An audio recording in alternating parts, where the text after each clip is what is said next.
merupakan kegiatan-kegiatan yang mencakup produksi di lahan pertanian. Sedangkan dalam arti luas, agribisnis merupakan suatu sistem yang terdiri dari beberapa subsistem, yaitu subsistem pembuatan dan penyaluran berbagai sarana pertanian, subsistem kegiatan produksi dalam usaha tani yang menghasilkan berbagai macam produk pertanian, dan subsistem pengumpulan produk atau olahan kepada konsumen. Kaitan antara subsistem dengan yang satu dengan subsistem yang lain sangat erat, sehingga gangguan pada salah satu subsistem akan menyebabkan gangguan terhadap subsistem lainnya. Agribisnis bertujuan untuk memanfaatkan sumber daya alam yang baik ternak ataupun tanaman yang kemudian diolah menjadi makanan dan dapat juga disebut sebagai produk agroindustri. Pembangunan pertanian perlu lebih diarahkan kepada pembangunan yang mampu meningkatkan peran serta efisiensi dan produktivitas rakyat. Dengan perkataan lain, pendekatan pembangunan yang menekan peran serta prakarsa dan kreativitas petani dan para pelaku ekonomi lainnya perlu diganti oleh pendekatan baru. Untuk maksud tersebut, pendekatan agribisnis diharapkan dapat digunakan sebagai strategi dalam pembangunan pertanian.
serta efisiensi dan produktivitas rakyat.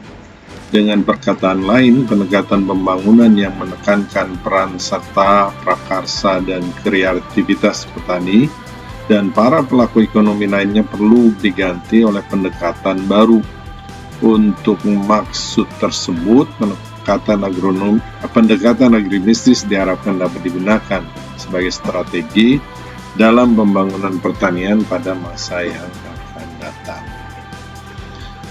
Dalam pendekatan agribisnis, sasarannya bukanlah peningkatan produksi pertanian semata-mata, melainkan lebih menekankan pada meningkatnya kesejahteraan petani dan juga tangguhnya sektor pertanian secara keseluruhan. Oleh karena itu, komoditas lebih dipandang sebagai instrumen, bukan tujuan untuk mewujudkan sasaran di atas. Pengertian komoditas menjadi sangat luas. Komoditas adalah apa yang diusahakan tergantung pada keputusan petani sebagai pelaku ekonomi. Kebebasan petani memilih jenis tanaman dan usaha tani lainnya itu dijamin oleh Undang-Undang Nomor 12 Tahun 1992.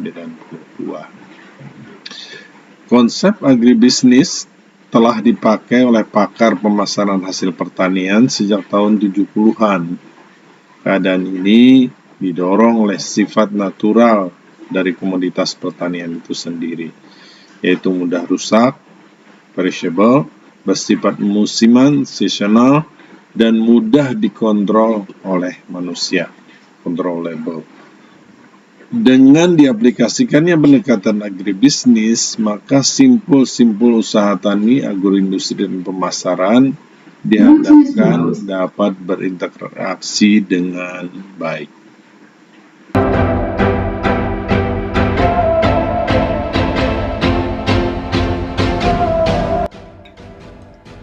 Hasil dari pelaksanaan kegiatan penelitian ini menunjukkan beberapa hal yang dapat disimpulkan sebagai berikut.